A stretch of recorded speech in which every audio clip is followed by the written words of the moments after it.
visited an adult sex chat room and posted an ad.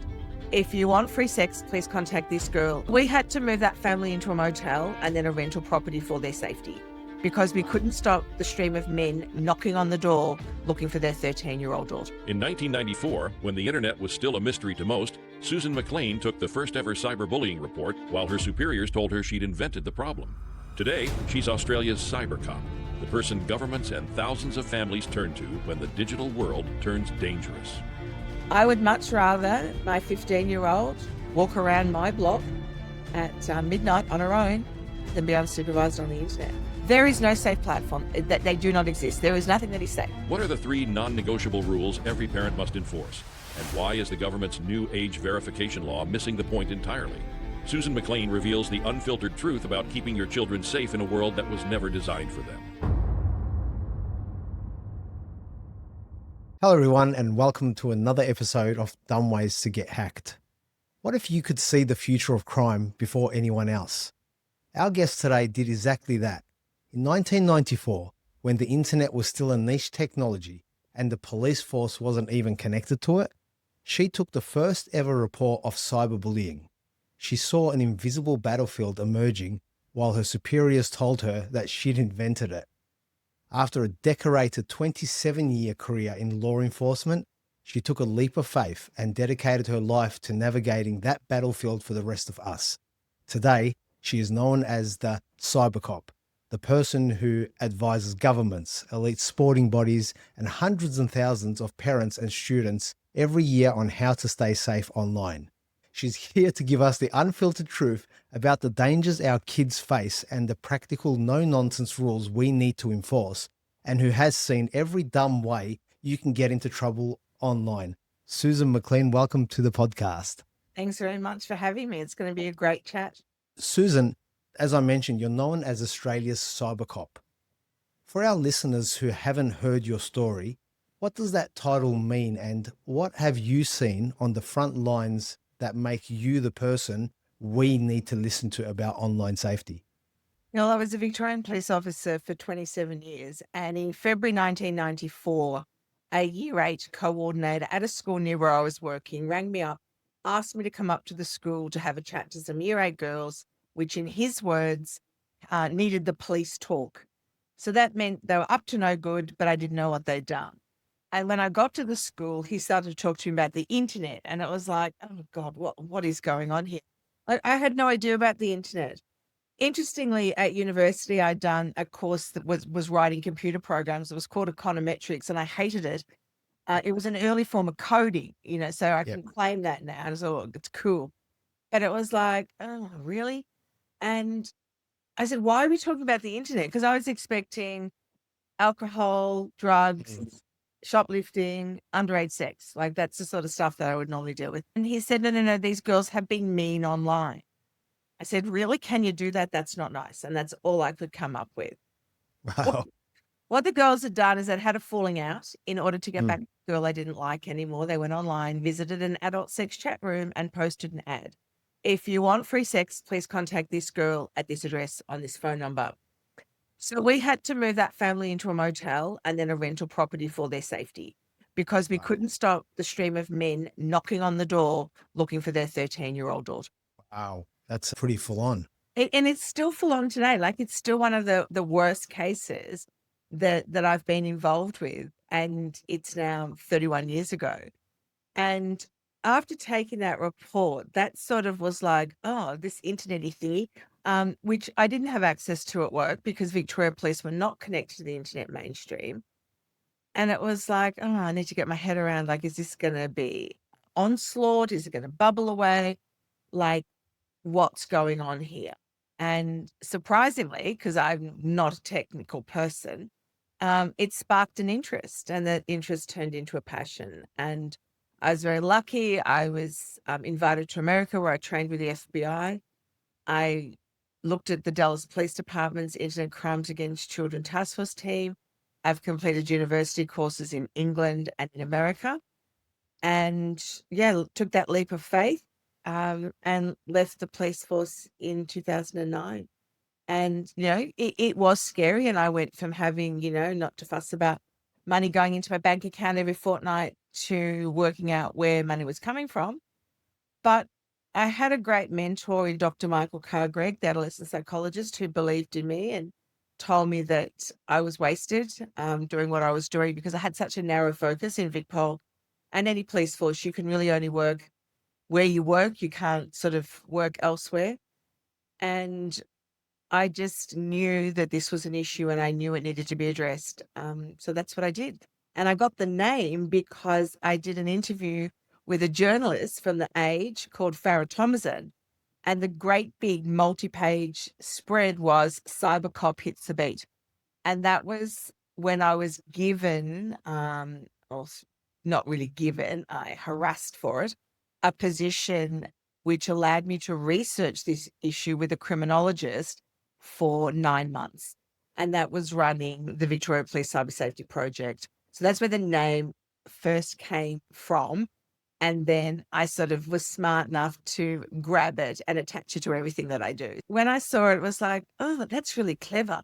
I think I'll make sure that I get this in as many forms as I can so no one else can claim it. Very good. Very well done. I guess going back to what you said, though, in 1994, you got called in by a principal about something you didn't know about, and you only had a few words you could say about it. But what is it that you saw in that moment? What was that realization that made you think this is a battlefield that's about to happen? It's in the future, and I want to do something about it. Yeah, and look, I think like all good police officers, I like to catch the bad guy, and I still like to catch the bad guy, and I'm still involved in arrests, not obviously not directly, but through the intelligence that I provide or the information I give to police, I know that I'm involved in arrests, and there was another one a couple of weeks ago. But when the majority of the victims that I was dealing with were children, whilst it's great to catch the bad guy, I had to wait until the bad guy had harmed a child before I could act. So for me, it was that prevention. Prevention is always better than cure. We need to make sure that young people, if they commit a crime, they're held to account. But if they're being stupid, naive, or uneducated, that's vastly different. And of course, I didn't want to see children harmed in the first place. So if we could educate them to avoid harm, then that was a much better option. We would actually reduce offending because there wouldn't be such a big pool of potential victims. Before we caught up last time, you delayed it because you got caught up in a scenario where you had to deal with a situation. And I think that's one of the biggest things that when I look at what you do shows that you're not doing this for the purpose of earning a title, a name, or money. Look, I think it's what was instilled in me from a very young age. My parents volunteered a lot in the local community. My father was 50 years in the Country Fire Authority. He also volunteered at the football tribunal. He was a goal umpire. If there was something to be done in the community, they just did it because that's what you did. Yeah. And I think that as a police officer and as a parent, I know how hard this is. And I know that if you've got an issue, you don't want a chatbot. You don't want an email that may or may not be answered within 2 weeks. You want to talk to someone. You want someone to go, yeah, you know what? This is what you need to do. And yes, I provide hundreds of pro bono hours every single week. But, 5 minutes of my time here or there to help someone in dire need, that's a good use of my time. Like, I don't fuss about that. I just think that's the right thing to do. And I have the ability to do it.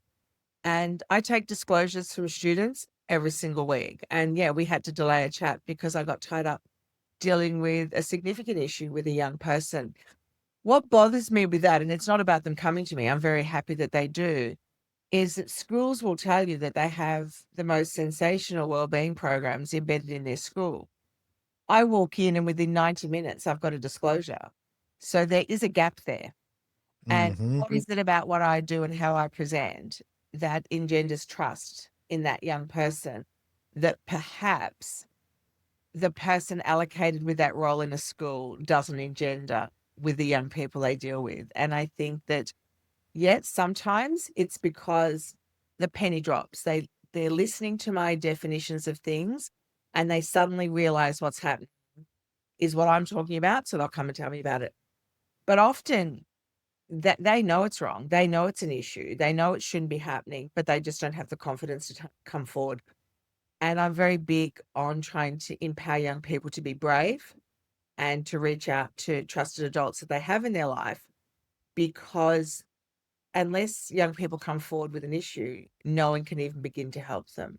You hit a nail on the head there. I mean, I've volunteered for both my children at their local football clubs since I've been little, and I love it. I enjoy giving the time. But what you said was so true, that it doesn't matter whether they're 10, 12, 15, when they put you in a position of trust. These kids don't know you from a bar of soap, but yet all of a sudden they have this massive trust in you. And Yeah. I think it's a big responsibility. And I know one of the things that you've also, I believe you're involved in, is the working with children's checks. We've had some really unfortunate situations lately where people in childcare centres have been caught. And it's, again, these are people in positions that are of responsibility, that parents, children trust. What is it, do you think, about that working with children isn't in a position that it actually covers what it's supposed to cover? Like, do you feel that that's outdated, that needs to be changed, or what should we be doing about that? Working with Children's Check was never the be all and end all of child safety. And it was a bare minimum to start with. There was a lack of knowledge of what it was, particularly from parents. There was an unwillingness of organisations, and that's all organisations, to do more than take at face value a Working with Children's Check.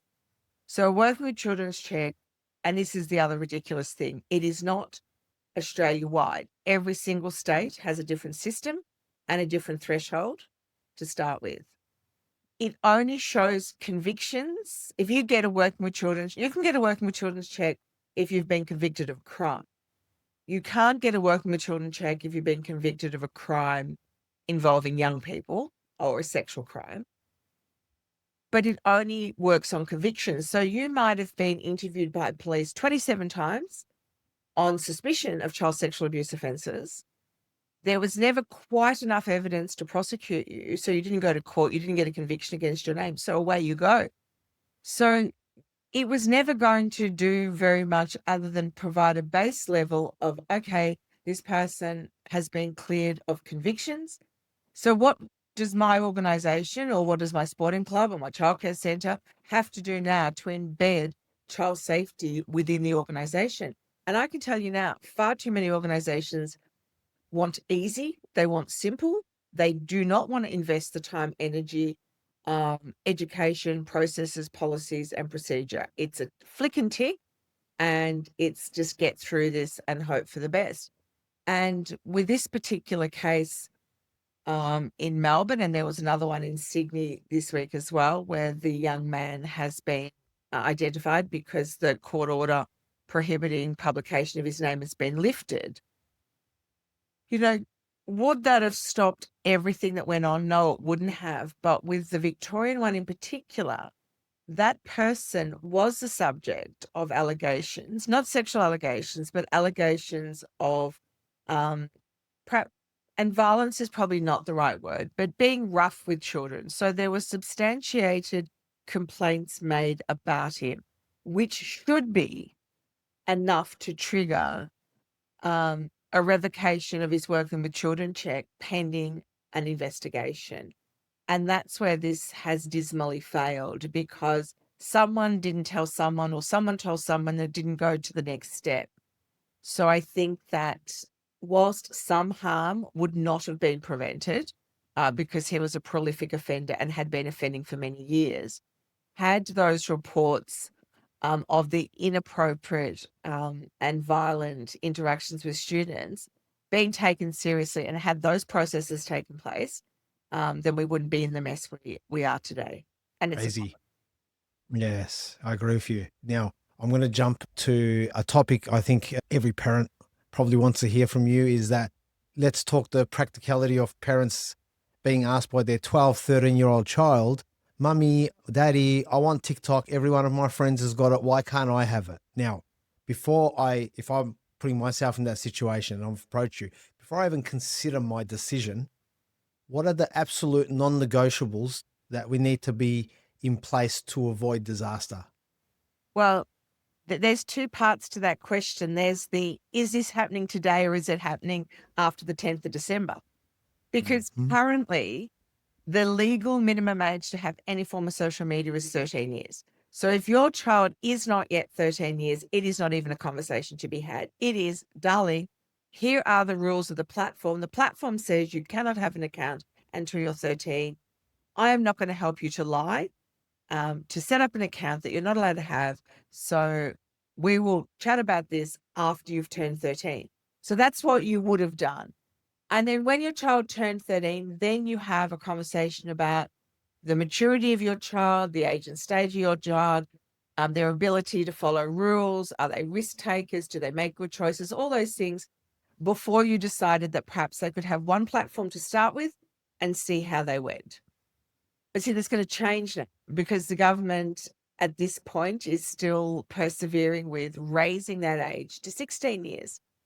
So if your child is not going to have turned 16 by the 10th of December, well, then that's the conversation that you have to have. The rules state that you are not allowed to be there. It is going to be very hard to dial it back because children knew that it was 13. They lied anyway. And in fact, 86% of children under 13 on these platforms are there with parental permission. So raising the age isn't going to fix that or address that issue. There was articles in the paper about kids racing to sign up. Don't bother, because if you're there and you're not 16, you're going to be booted off the platform anyway, so that doesn't matter. And you're going to have to prove that you are over 16. So the conversations are going to be really tricky to be had, particularly if you've got a 14-year-old that has legally been able to use social media for 12 months and is now having that taken away from them.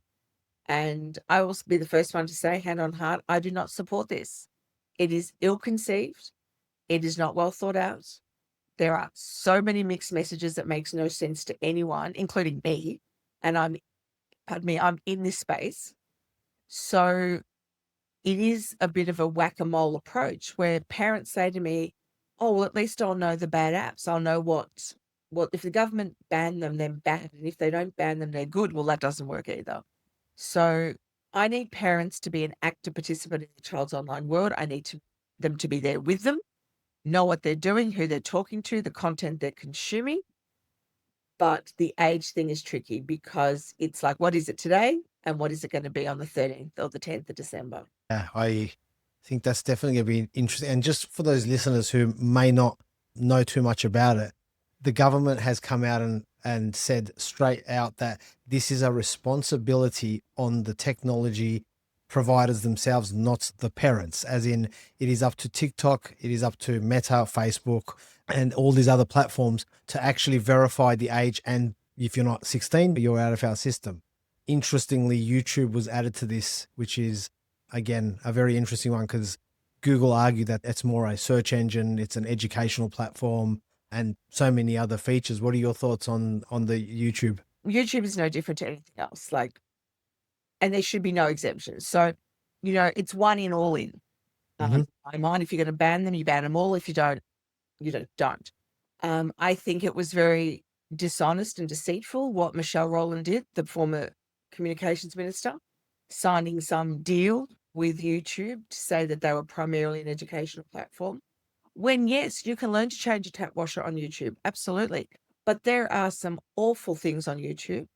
There is content that is not suitable, and the algorithms push more and more of that inappropriate content. So they should not have ever been considered for an exemption in the first place.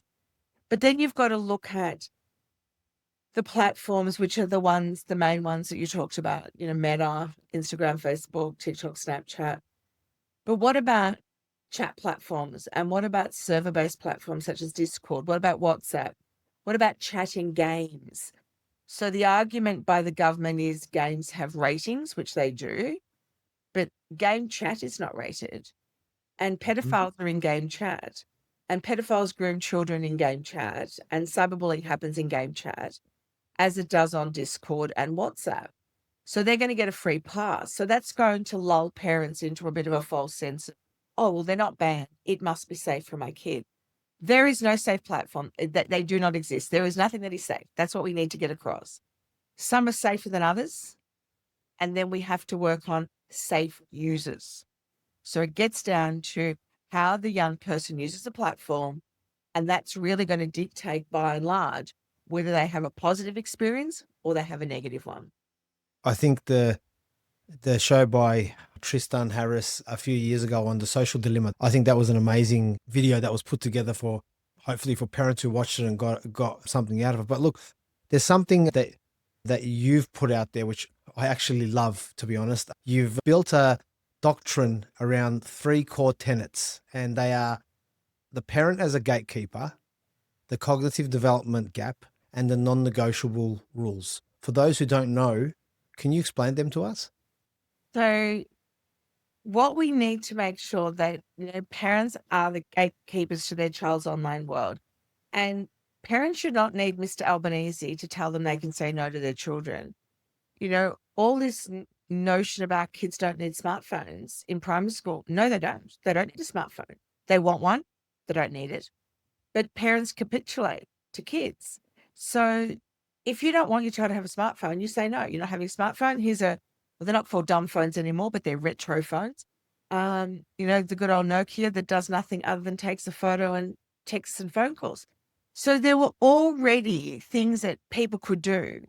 They just chose not to. And that's what, concerns me is why is it taking this for some parents to go, oh, well, perhaps I could have said no before today. So you've got to be the gatekeeper, and no is a very important word. And really, who cares what anyone else is doing? Your responsibility is that of your child, no one else's. And by and large, kids don't want problems on the internet either. And they want rules and boundaries, which they'll try to break, but that's what kids do. You need to be there with them. You need to be an active participant in your child's online world. If your child's on a platform, you're there as well. If they play a game, you're playing it. If they're on TikTok, you've got a TikTok account. All right, because that's the way you're going to get the best out of the platforms. And, a lot of these issues that the platforms, of course, have brought on themselves when it comes to monetizing content is the algorithms. If they simply removed algorithms and allowed the young person and or the parent to control the content they were seeing, 99% of these problems would go away instantly. So for me, one comment that the government states, which I like, is a digital duty of care, where the platform has a responsibility to be as safe as humanly possible. That's what we should be focusing on. No more, no less, because kids are going to be there. They're going to be there no matter what. They're going to use a VPN. They're going to use fake information. They're going to be able to get around the age verification processes. So we want them to be safe when they're on these platforms. And of course, if they're there and they know they shouldn't be there, and then something goes wrong, they're less likely to come and tell us. So we need to keep those lines of communication open. And parents need to be the most important person in their child's life, and they need to be there that their child turns to no matter what. Agreed. So I guess, in your words, the government's saying it's now a responsibility of the technology, but the reality is that parents still need to be responsible for their children in every degree, but for the purpose of their safety, not so much for the purpose of just being a bad guy, or, bad mum, bad dad. You know what? As a teenager, if my kid hasn't called me bad, I haven't done a good job, I don't reckon anyway. Well, haven't upset your kid at least once a week. You're not trying hard enough. It's something I see all the time, Susan. I've got a client asking me regularly, and I'm sure you face this, my kid's starting year 7 next year. Sure, do you think my old iPhone or this, get a flip phone? They're still current. You can buy them. And the look I get on the faces is horrified. Yeah. I don't bother asking me, because you know what my thoughts are on this. Why does your child need it? If they need an app, most of these flip phones have the ability to install a simple app. I don't know, Life 360 or one of these other apps where you can keep an eye on your child. Do you know what I mean? Yeah. Phones don't keep kids safe. That's delusional. I need to give my kid a phone for safety. No, not at all. Yeah. Phones are handy. Phones can be helpful. Hi, mum, dad, I missed the school bus. Hi, mum and dad, I've got detention tonight. Hi, mum and dad, sport training's been cancelled. Come and pick me up. They're helpful, but they don't keep kids safe. By the time your kid whips out their phone to text you to say they're about to be abducted, they'll be in the back of the car. before they've even done that. So, we've got to, it's got to be realistic. And, I think that, there's strength in numbers, and the more parents that say no, of course, the easier it is for you. But you know what? If only one parent says no, that's okay, because you are responsible for the safety of your child. And if you do not say no to something that you know deep down you should have, when it blows up in your face, which it often will, you will never forgive yourself. So I work on the don't be a parent with regrets, because I deal with them all the time. I think that's great. I always have this conversation with my group of colleagues. All have got younger kids than me, and I keep telling them, mate, you've posted 27,000 photos of your kid, including I can see where you were, where you work, the location that you're currently having a holiday on. Like, these are things that people look at. Now, I'm talking from a cyber perspective as I'm tracing you, the adult. I believe in America, I can't remember the term, people are stealing other people's children's photos and then making up photos, they're putting themselves in as if it's their children on there, which is doesn't seem very harmful, but it can lead to other things. Like, Yeah. what do you tell a parent why they need to be careful about posting these 27,000 photos of their kids online? Yeah. Well, first of all, AI are using them to train themselves to work out who's who in the zoo. But again, there's still that lack of understanding. Oh, my account is set to private. Really? Who's in your account? Oh, I don't know, 200 close personal friends. Who are these people? Well, I suppose I've got my relatives, but then I've got the guy that sort of interned at my business last year, because I sort of felt I had to add him because, that was the right thing to do. And then I've got Philip, but I went to kinder with him, but I felt mean when he wanted to add me, so I've added him. But then you're relying on those people not to take those photos and use them. And benign photos of cute children are appealing to people you don't want, Sunday lunch in your house, pedophiles. And they trawl the internet, they look for this sort of stuff. And it's the metadata that's in the photos that can be read as well, such as the GPS coordinates you were when you took the photo. I mean, even I can read metadata because I can download a program and follow instructions. No more, no less. I have no technical skill. It's not hard to do. So you can do a reverse image search. You can get one image of your child, put it through a Google reverse image search, and I will find every other photo you've posted. And, in most cases, it's not a big deal, but the oversharing parent is a problem. And we know that children start school with a ready-made digital footprint. And kids are often, now, so this is interesting. Kids now are starting to say to me, how do I stop my parents sharing photos of me? Because kids are getting it. They're starting to realize, or mum posts photos of me at dance, and I don't like that. So the young person themselves has sort of realized or been educated enough to go, you know what? There is too much out there. I don't want to be in a skimpy dance costume all over the internet. And parents post from a place of love. I get that. But, they are still woefully uneducated in some regards. Yes, that's definitely true. And gaming's a big one, right? We had this conversation with a colleague, and the conversation was about risk. What is the risk of his young daughter and boys, for that matter, playing on a Roblox platform? Right. So interesting conversation I have with parents is, what is Roblox? That's a game. What do you mean it's a game? It's a game kids play. Not really. What is Roblox? And then the next person will go, oh, it's lots of games under the umbrella term Roblox. Okay, so I'm getting a little bit more educated there. And then when I say, well, how many games could your child engage with on Roblox? Oh, there's lots. Well, what's lots? 50, 60, 100? Sometimes I get 1,000. There's 40 million games on Roblox, 40 million. Damn. And they're not all sunshine and happiness. And that's not to say that your child can't play Roblox in a relatively safe way with you sitting there beside them and making sure that they're not in one of the dodgy rooms that's all around sex and drugs and selling feet photos and things like that. But that's not going to happen by magic. That's going to happen with effort from you, the parent. And parents don't understand that. So we know that there's a lot of grooming that happens, and that's in the chat. It's in game chat. It's when they move them off game chat into other chat platforms such as Telegram or Discord. So again, educate yourself about what your child is doing online before you let them do it. And remember, numeric age is not a measure of cognitive development and maturity. So there are plenty of, quite sensible 10-year-olds and stupid 19-year-olds, let's be honest. So you've got to work this out. And the only way you're going to do this is by downloading and co-playing with them and supervising them. Because no one lets their child go into a capital city and wander aimlessly at 2 a.m. with no supervision. So why are you doing it on the internet? Because the internet today, gaming platforms, chat rooms, are the street corner of the 21st century. Yeah, it's when we were growing up, it was be street smart, right? Like, don't go into the van with the man who offers you a lolly, or don't talk to the stranger you don't know. Kids will say that. Yeah, Oh man, yeah. with the white van, the lollipop, and the puppy dog. And then I would Yes, say, I would much rather my 15-year-old walk around my block at midnight on her own than be unsupervised on the internet. I agree.